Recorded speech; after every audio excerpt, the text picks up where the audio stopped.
G'day. Just wrapping up the second last week of Parliament for the year, for 2020. Good riddance to it.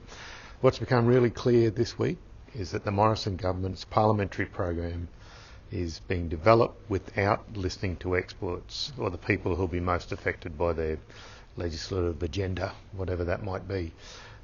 We saw when the family court merger legislations were rammed through Parliament House this week. I spoke very strongly against this terrible legislation that will effectively abolish our specialised family courts that do great work. Labor, the Greens and all of the crossbenchers voted against that legislation, even Bob Katter. That's how bad it was. No one thinks it's a good idea except this tone-deaf Prime Minister and his government. Let's hope that the Senate does its job and actually throws all of these proposed LNP changes out. I also spoke on legislation that will make the cashless debit card trials permanent. Once again, all the experts think that this is a bad idea.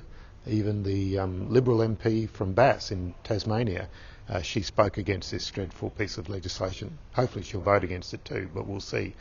There's no evidence that it does what the government actually intends it to do, and there was a review, and the review of the trials was basically totally ignored by the Morrison government. Even worse, it's going to disproportionately affect First Nations people who either haven't been consulted or they've been largely ignored. So the Morrison government also rams through some other legislation that will see welfare payments return to the pre-COVID New Start rate, which is pitiful.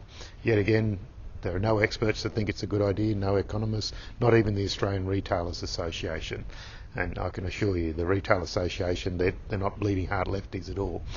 This week formed part of the 16 days of activism to eliminate violence against women, and I spoke about the tragic deaths of Alison Baden-Clay and Hannah Clark.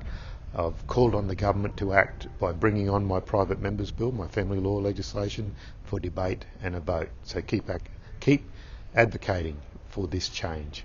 Cheers.